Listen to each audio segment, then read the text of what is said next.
వచ్చింది క్రిస్మస్ వచ్చింది, తెచ్చింది పండుగ తెచ్చింది.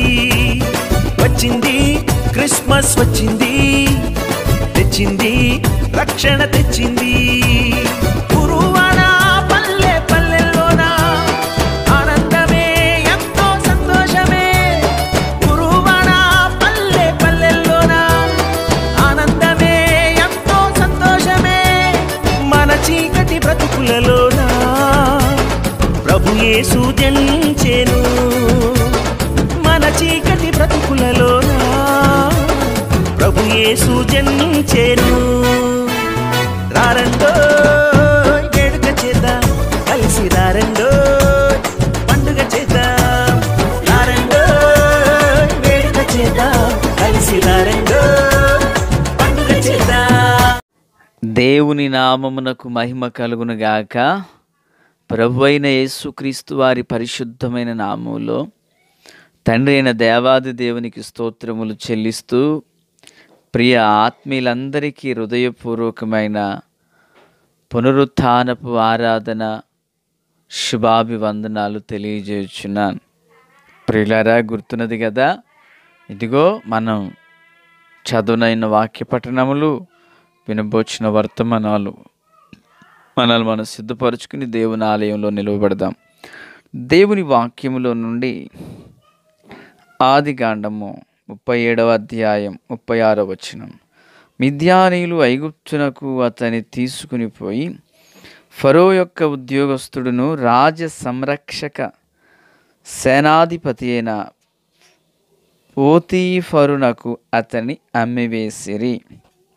ప్రార్థన. తండ్రి దేవా, స్తోత్రాలు.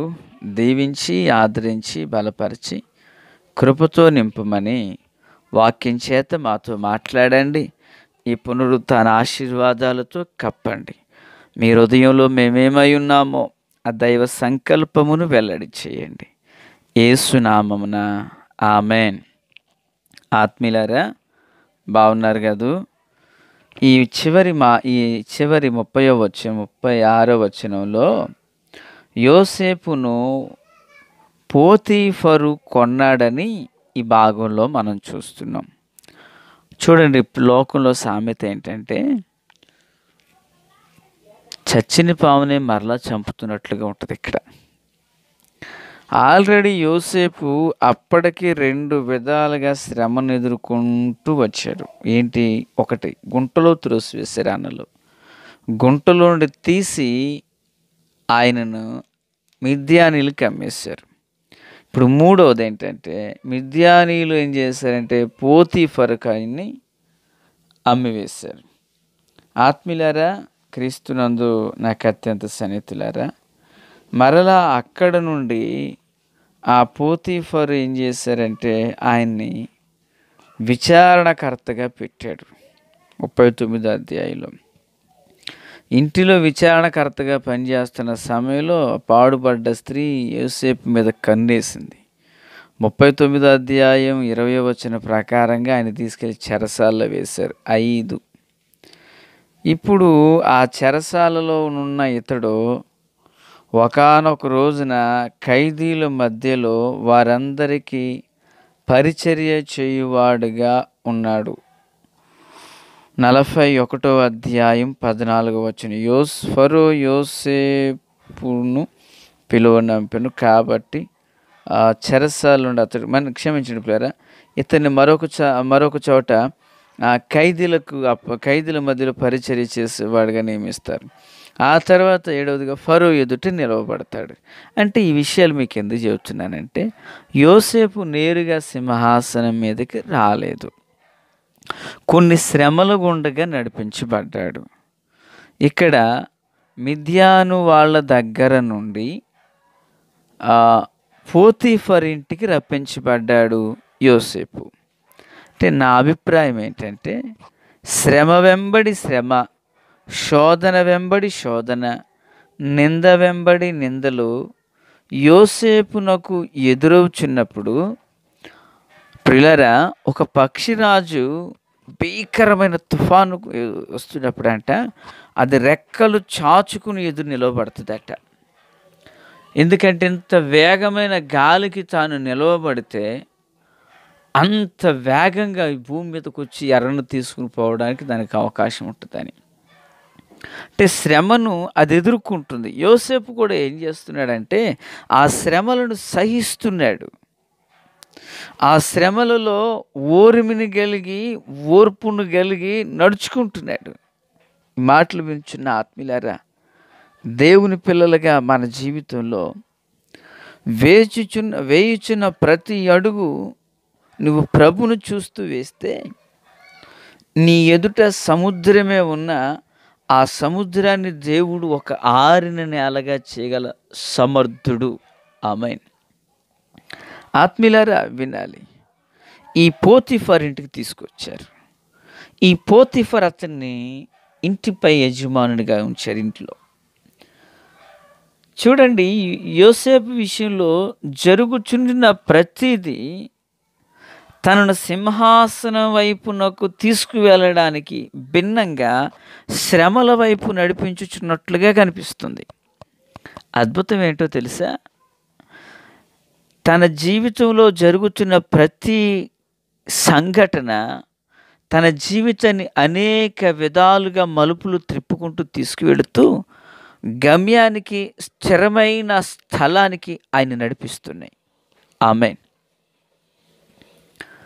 ఆత్మీయులారా, మరి నీ జీవితంలో నువ్వు వేసే ప్రతి అడుగు, నీ కుటుంబ విషయంలో, నీ వ్యక్తిగత విషయంలో దేవుని ప్రమేయం ఉన్నదని నువ్వు నమ్ముతున్నావా? నువ్వు వేసే ప్రతి అడుగును దేవుడు ఒక మేలుకరంగా మలచగలరని నువ్వు విశ్వసిస్తున్నావా? లేకపోతే నా బ్రతికింతే నేను చచ్చిపోతానంటూ ఆలోచిస్తున్నావా? యోసేపుకి ఇన్ని శ్రమలు ఎదురవచ్చు ఉన్నా యోసేపు చరిత్ర అంతట్లో ఒక్కసారి కూడా నేను చచ్చిపోతాను, దేవుడు నన్ను మర్చిపోడు అన్న మాట అనరు. ఏలియా గారు ఆ మాట అంటారు, యోబు గారు ఆ మాట అంటారు. ప్రియులారా, కానీ యోసేపు ఒక్కనాడు కూడా ఆ మాట ఎత్తలేదు. ఎందుకో తెలుసా? యోసేపుకు దేవుడు తోడై ఉన్నారు. ఆమేన్.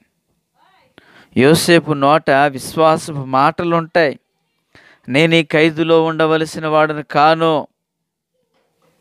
నీకు క్షేమం కలిగిన దినాన్ని నన్ను జ్ఞాపకం చేసుకుంటూ నేను ఉండవలసినోడు కాదు, ఇక్కడ నాకంటూ ఒక మంచి భవిష్యత్తు ఉంది అంటూ అబ్రహాము పునాదులు గల పట్టణం కొరకు ఎదురు చూచినట్లుగా తన గర్భవాసాన్ని వచ్చిన ఈ యొక్క యోసేపు కూడా రాబోవు కాలాన్ని గుర్తిస్తూ తన భవిష్యత్తునందైన నిరీక్షణ కలిగి దేవుని కృపలో సాగిపోతున్నాడు. తను ఏది యోచించారో ఆ ప్రకారంగా దేవుడు జరిగిస్తూ వచ్చారు. మరి ఈ మాటలు వింటున్న ప్రియమైన ఆత్మీయులారా, మరి నీ జీవితంలో నువ్వెలా తలస్తున్నావు? అద్భుతం. యోసేపు ఆ సింహాసనం మీదకి వెళ్ళడానికి పోతిఫరే కావచ్చు, తన భార్యయే కావచ్చు, జైలులో ఉన్నటువంటి ఆ ఖైదీలే కావచ్చు, పానదాయకుల అధిపతి కానీ భక్ష్యకారుల అధిపతి కానీ ఎవరైనా, వీరు యోసేపు ఎదుగుటకు తమకి ఎదురైనప్పుడు ఒక మంచి అనుభవాల గుండగా తాను నడిపించబడ్డాడే తప్ప వేరు మనుషులు తనకు ఎదురైనప్పుడు తన దర్శనాన్ని, తన పవిత్రతను కోల్పోకుండా నడుచుకున్నాడే తప్ప వారితో మమేకమై ఎక్కడా జీవించలేదు. ఒకవేళ అలా మమేకమైపోయినట్లయితే తన దర్శనాన్ని కోల్పోదుడు, తన గమ్యాన్ని విడిచిపెట్టుదుడు, ఉన్నది కోల్పోయి నడుచుకునేవాడు.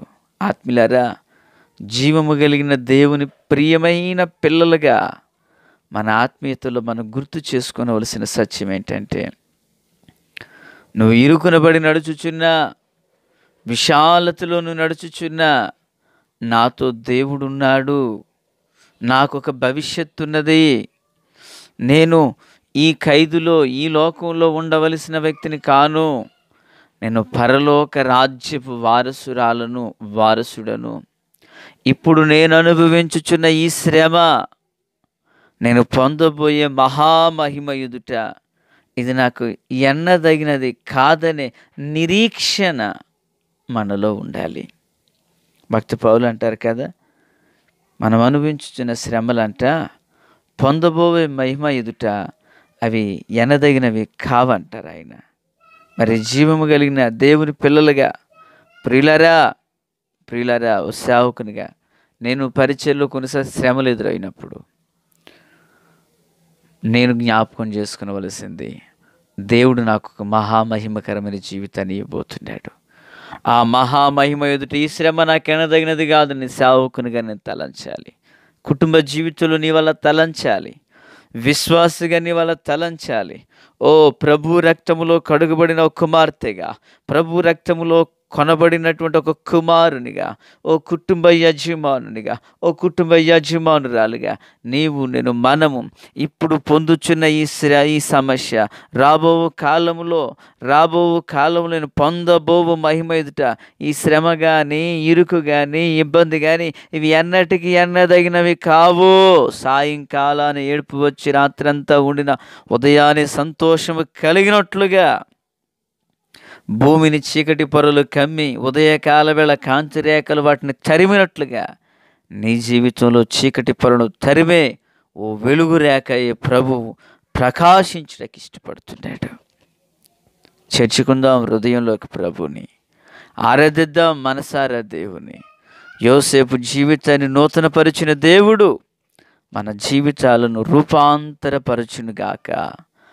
ఆమేన్, amen, amen. Praise the lord.